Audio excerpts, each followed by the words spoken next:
के बाद एक बड़ी जानकारी के साथ करेंगे इस वक्त की एक बड़ी खबर आपको बताते चले चंडीगढ़ से, जहां दिव्यांशु बुद्धि राजा की अब आने वाले समय में मुश्किलें बढ़ सकती हैं। पंजाब हरियाणा हाई कोर्ट से दिव्यांशु बुद्धि राजा को एक बड़ा झटका लगा है।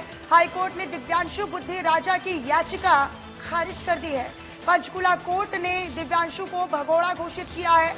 बड़ी जानकारी, दिव्यांशु बुद्धि राजा ने हाई कोर्ट का दरवाजा खटखटाया था, लेकिन अब हाई कोर्ट से भी एक बड़ा झटका लगता हुआ दिव्यांशु बुद्धि राजा को नजर आया है। तो देखिए, आने वाले समय में दिव्यांशु बुद्धि राजा की जो मुश्किलें हैं वो कम होने का नाम नहीं ले रहे हैं। हालांकि इससे पहले उन्होंने हाईकोर्ट का दरवाजा इसी बाबत खटखटाया था। 2018 के केस में उन पर मुकदमा दर्ज हुआ था। दिव्यांशु समन जारी होने के बावजूद भी कोर्ट में पेश नहीं हो रहे थे। यही वजह है कि कोर्ट ने उन्हें भगोड़ा घोषित कर दिया था। तो इस वक्त की ये खबर, दरअसल पंचकुला कोर्ट ने दिव्यांशु को भगोड़ा घोषित किया है। दिव्यांशु बुद्धि राजा की अब आने वाले समय में मुश्किलें बढ़ सकती हैं। दिव्यांशु बुद्धि राजा ने हाईकोर्ट का दरवाजा खटखटाया था। हालांकि 2018 में केस दर्ज हुआ था दिव्यांशु बुद्धि राजा पर और समन जारी हुआ, बार बार समन जारी किए गए, लेकिन इसके बावजूद भी वो पेश नहीं हुए।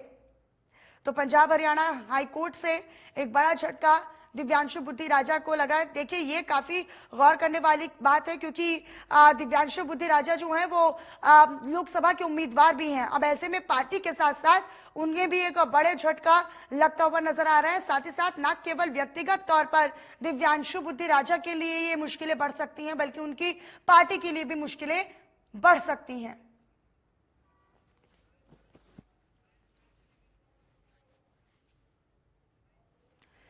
साहिल रुखाया चंडीगढ़ से इसी खबर पर अधिक जानकारी के साथ मेरे साथ लाइव जुड़ चुके हैं। सीधा साहिल, आप ही का रुख करते हुए, क्योंकि बड़ी मुश्किलों का सामना अब आने वाले समय में दिव्यांशु बुद्धि राजा को करना पड़ सकता है, क्योंकि 2018 में केस दर्ज हुआ, बार बार समन पेश हुए, समन जारी हुआ, लेकिन उसके बावजूद भी पेशी के लिए वो नहीं पहुंचे।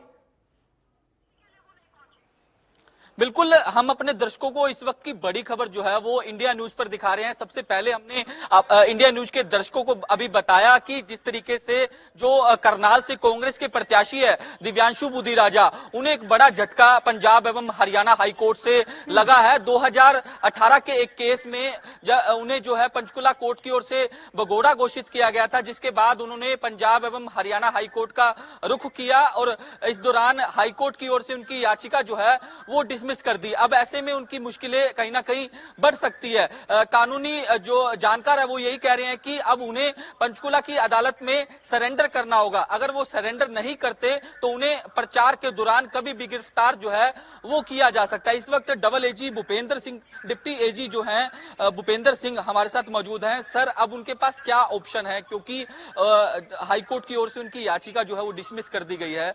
अब उनके पास क्या ऑप्शन है? डबल बेंच पर भी वो जा सकते हैं? नहीं, डीबी में नहीं जा सकते। सिर्फ उनके पास ऑप्शन सुप्रीम कोर्ट की है या फिर उन्हें सरेंडर करना पड़ेगा। सरेंडर करने के अलावा सिर्फ सुप्रीम कोर्ट पड़ा है उनके पास। अगर सुप्रीम कोर्ट जाना चाहते हैं तो एक, अदरवाइज उनको सरेंडर ही करना पड़ेगा। पुलिस कभी भी गिरफ्तार कर सकती है उनको।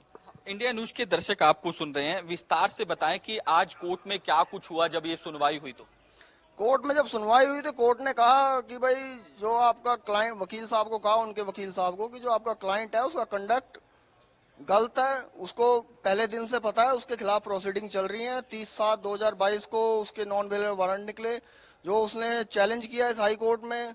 जो 22/11/2023 को उसकी पिटीशन डिसमिस होगी, उन्होंने विड्रॉ की। कोर्ट ने उन्हें कहा आप सरेंडर कीजिए, उन्होंने सरेंडर नहीं किया। उसके बाद उन्होंने वही ऑर्डर, एक और ऑर्डर चैलेंज किया 27/10/2023 को, नीचे दरखास्त लगाई जो डिसमिस हो गई, जिसमें कोर्ट ने ये कहा कि भाई ये पहले भी भगोड़े घोषित हो चुके थे, जिसमें इन्होंने बेल ले ली और उसके बाद ये बाहर बैठ के सारी प्रोसीडिंग देख रहे हैं। अपना वकील इनका पेश हो रहा है उसके, और सिर्फ वकील पेश हो रहा है, जान के पेश नहीं हो रहे। कोर्ट की ऑब्जर्वेशन थी, ट्रायल कोर्ट की। जो ऑर्डर इन्होंने यहाँ चैलेंज किया, जो ऑनरेबल जस्टिस कुलदीप तिवारी ने 10/1/2024 को डिसमिस कर दिया। उससे पहले 3/1/24 को उनके खिलाफ पीओ प्रोसीडिंग कंप्लीट हो चुकी थी, तो 174A का पर्चा हो गया।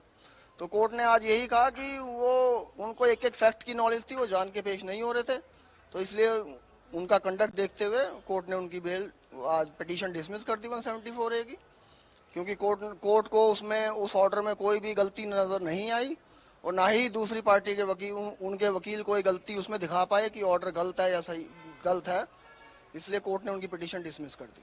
तो अब ऐसे में आपने जिस तरीके से बताया कि बार बार कहा गया कि आप कोर्ट में सरेंडर करें या फिर कोर्ट में पेश हों, लेकिन उसके बावजूद भी दिव्यांशु बुद्धि राजा जो है वो कोर्ट के सामने नहीं जा रहे थे, तो यही कारण है कि आज जो जिस तरीके से उनकी जो याचिका है डिसमिस कर दी गई, अब उनके पास कोई आगे का ऑप्शन नहीं बचा, तो मुश्किलें और भी बढ़ सकती है क्योंकि वो प्रचार प्रसार कर रहे हैं, नॉमिनेशन भी कर दिया उन्होंने। अब तो उनके पास कोई ऑप्शन नहीं है, खाली सुप्रीम कोर्ट जा सकते हैं या फिर उन्हें सरेंडर करना ही करना पड़ेगा, नहीं तो उन्हें पुलिस कभी भी एनी मोमेंट गिरफ्तार कर सकती है क्योंकि उनके खिलाफ वारंट है। साहिल, एक सवाल ये भी जरा पूछेगा और इसे भी समझने की कोशिश कीजिएगा कि अगर दिव्यांशु बुद्धि राजा इन केस अगर सरेंडर कर भी देते हैं तो यानी कि उनकी उम्मीदवारी पर तलवार तो लटक सकती है।